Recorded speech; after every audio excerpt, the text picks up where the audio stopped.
नमस्कार। चलिए आज समझते हैं कि एथलीट अपनी मेहनत को नापने के लिए किन दो मेन तरीकों का इस्तेमाल करते हैं।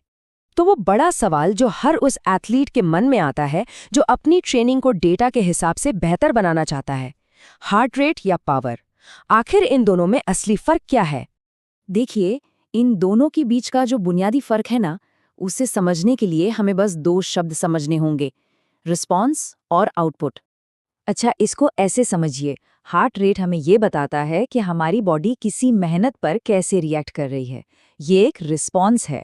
दूसरी तरफ है पावर, जिसे हम वॉट्स में नापते हैं। ये सीधा सीधा बताती है कि असल में कितना काम हो रहा है। ये है आउटपुट। चलिए, अब थोड़ा और गहराई में चलते हैं और सबसे पहले हार्ट रेट की कहानी को समझते हैं, एक ट्रेनिंग मैट्रिक के तौर पर। देखिए, हार्ट रेट ट्रेनिंग कोई नई चीज नहीं है। ये बहुत लंबे समय से शरीर के अंदरूनी तनाव को नापने का एक भरोसेमंद तरीका रहा है। इससे हमें पता चलता है कि किसी खास वर्कआउट में शरीर को कितनी मशक्कत करनी पड़ रही है। पर यहाँ एक पेच है। मजे की बात यह है कि हार्ट रेट पर ना बहुत सारी बाहरी चीजों का असर पड़ता है, जैसे कि गर्मी, थकान, शरीर में पानी की कमी या यहाँ तक कि दिमागी स्ट्रेस भी। इसका मतलब क्या हुआ? मतलब ये कि भले ही आप मेहनत उतनी ही कर रहे हों, अलग अलग दिनों में आपका हार्ट रेट बिल्कुल अलग कहानी बता सकता है। तो फिर अब बात करते हैं पावर की, जो कि एक ज्यादा सीधी और ऑब्जेक्टिव माप है। पावर का सबसे बड़ा प्लस पॉइंट ये है कि ये इंस्टेंट होती है और एकदम सटीक। इसमें कोई देरी नहीं होती। जैसे ही पेडल पर ज्यादा जोर लगाया, पावर मीटर तुरंत बढ़ा हुआ आउटपुट दिखा देता है। इस पर बाहरी चीजों का कोई असर नहीं होता। यह सिर्फ और सिर्फ किए गए काम का शुद्ध माप है। पावर बेस्ड ट्रेनिंग की जो नींव है वो एफटीपी पर रखी गई है, यानी फंक्शनल थ्रेशोल्ड पावर। सीधे साधे शब्दों में कहें तो ये वो ज्यादा से ज्यादा औसत पावर है जिसे कोई लगभग 1 घंटे तक बनाए रख सकता है। ये पावर ट्रेनिंग के लिए एक बेंचमार्क की तरह काम करता है। चलिए, अब आगे बढ़ते हैं और देखते हैं कि एफटीपी का असल इस्तेमाल कैसे होता है। मतलब पावर जोन्स को कैसे समझा जाए। पावर जोन्स को डिफाइन करने के लिए जो सबसे पॉपुलर तरीकों में से एक है, वो है एंडी कॉगिन मेथड। ये मेथड एथलीट के एफटीपी के परसेंटेज के आधार पर अलग अलग ट्रेनिंग जोन बनाता है। तो ये देखिए, इसमें कुल 6 जोन हैं।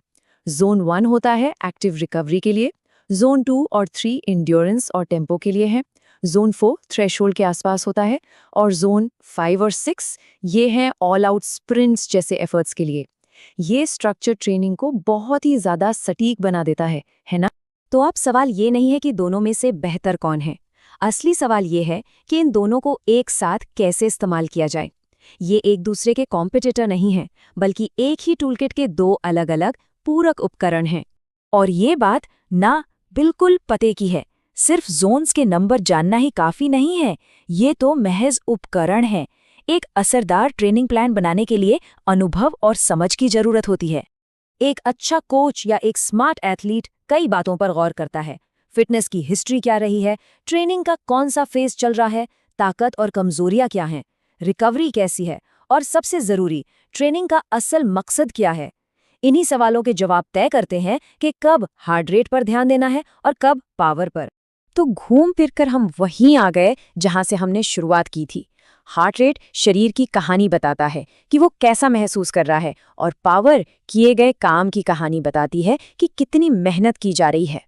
तो कुल मिलाकर बात ये है कि स्मार्ट ट्रेनिंग का मतलब ये है कि आपके टूल किट में दोनों उपकरण मौजूद हैं और आपको ये पता है कि किस सिचुएशन में किसका इस्तेमाल करना है।